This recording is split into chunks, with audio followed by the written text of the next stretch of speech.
What is up, everyone? Welcome back to another episode of First Date Unsolved. Today, we are going to be talking about the unsolved murder of Margaret Stallings. Margaret Hope Maag was born on July 22nd, 1944 in Dover, Delaware, to William and Elise Maag? Elise? I've never seen that name written like that before. Elaise. Elise. We'll go with that. As a child, William gave his only daughter the nickname Peggy. She was raised in the same exact home that her father lived in since he was 3 years old. So that's pretty cool. Margaret graduated from Dover High School in 1962 and went on to graduate from Wesley College 2 years later.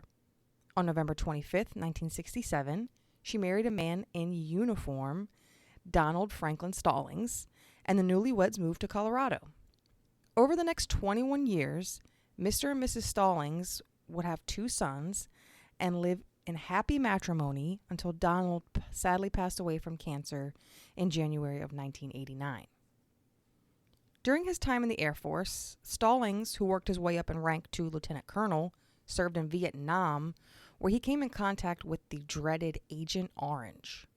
According to the Aspen Institute, Agent Orange was a herbicide mixture used by the military in the U.S. military during the Vietnam War. Much of it contained a dangerous chemical contaminant called dioxin.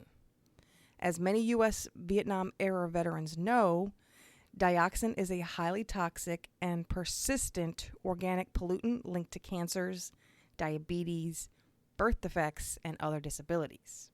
So, unfortunately, they're assuming that his contact with this Agent Orange stuff is what caused his cancer later in life. Once sons Mark and Sean were all grown up living on their own, Margaret decided it was time to go home to Dover sometime in the early 90s. The now middle-aged widow bought a home in a quiet neighborhood tucked into the city's historic district at 328 North Bradford Street. The home had 4 bedrooms and 2.5 bathrooms, which seems like a lot for one person, but you never know, maybe she wanted the extra space in case her children and grandchildren came to visit her one day. The home's only other occupant was Margaret's blue-eyed Himalayan cat.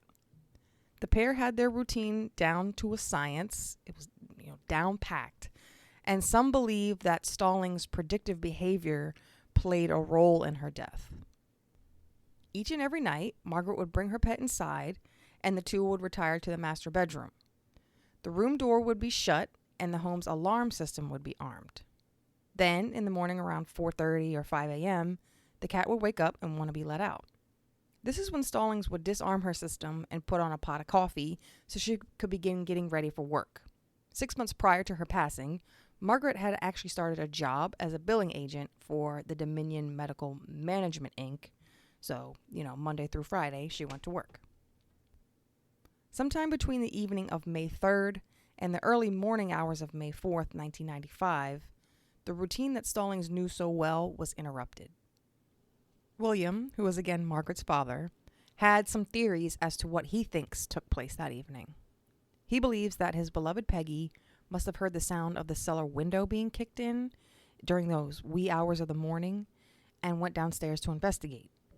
The window had been shattered and someone had reached in to switch off the power at the main breaker, which disarmed the alarm system and the cordless phones in the home.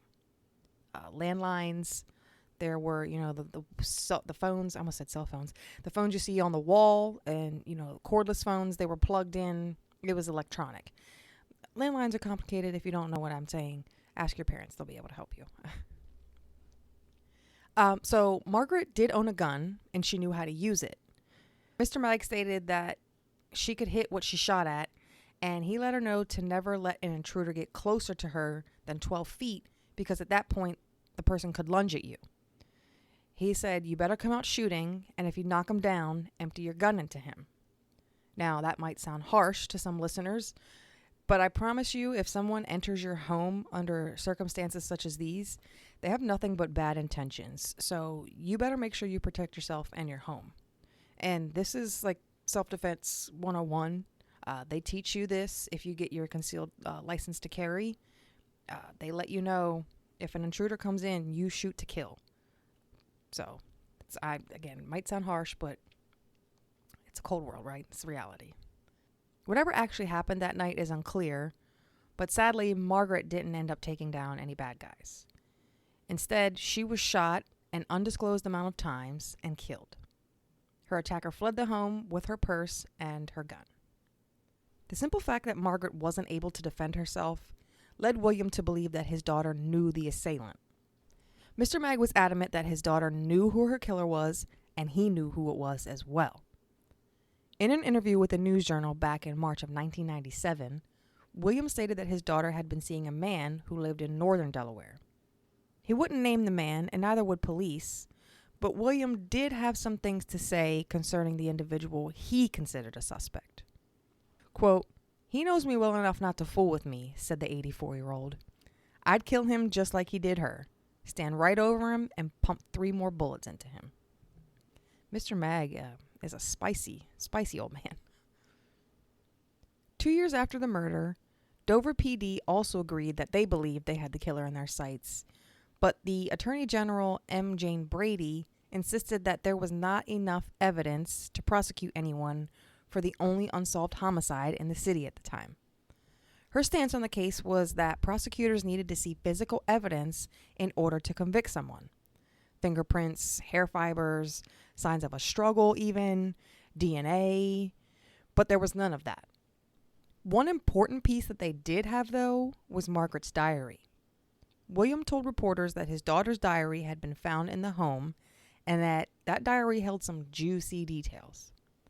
He also mentioned that when the man he believes killed his daughter was being questioned, he acted as if nothing fazed him.